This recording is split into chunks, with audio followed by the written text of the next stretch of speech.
Ang poong Nazareno ay parang isang salamin. Kapag nakikita natin ang poong Nazareno, nakikita natin ang ating mga sarili.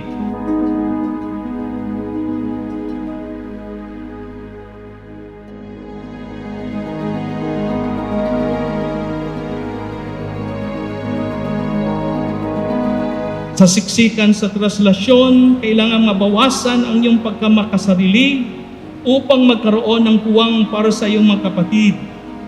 Kapag ikaw ay nagpapakababa, doon lamang nagiging dakila ang Nazareno sa iyong buhay.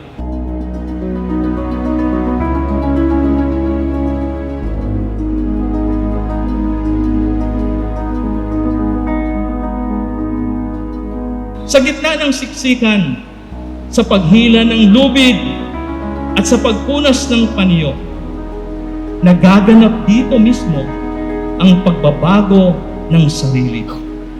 Ang iyong kwento at ang kwento ni Kristo ay nagtatagpo.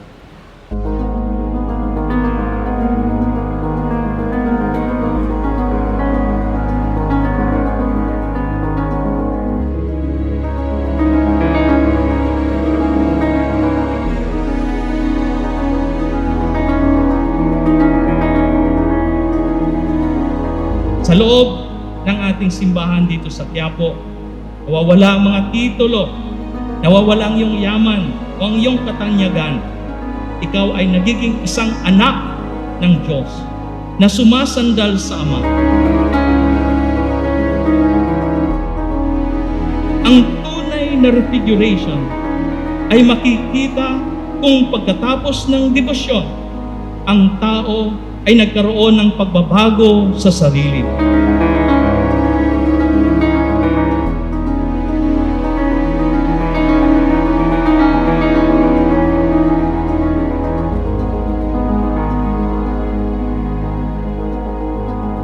Sabi nga ng isa sa mga pari rito, kahit dasal ka ng dasal, hindi mo naman binabago ang iyong asal, ay hindi ka pa rin magiging banal.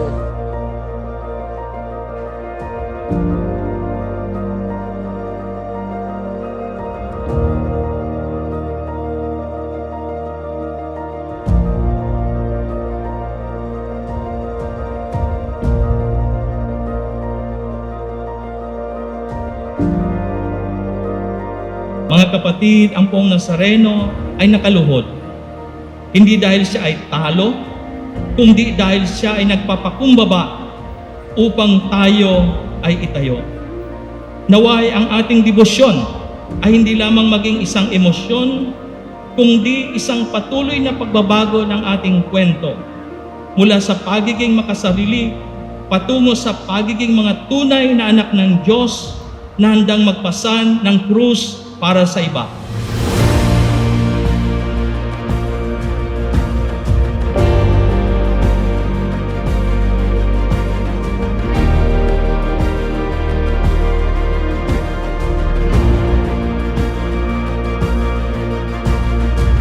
Tulad nga ng sinasabi ng ilang mga na-interview kong nagpapasan, hindi po kami, Father o Bishop, ang nagdadala ng Nazareno.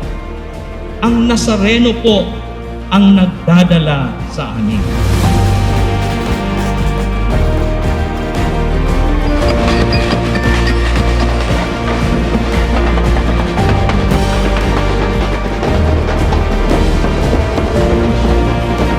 Sa inyo lahat, pagbati mula sa Corvina El Señor. Viva! At naway pagpalain kayo na makapangyarihang Diyos, Ama, Anak, at Espiritu Santo. Amen.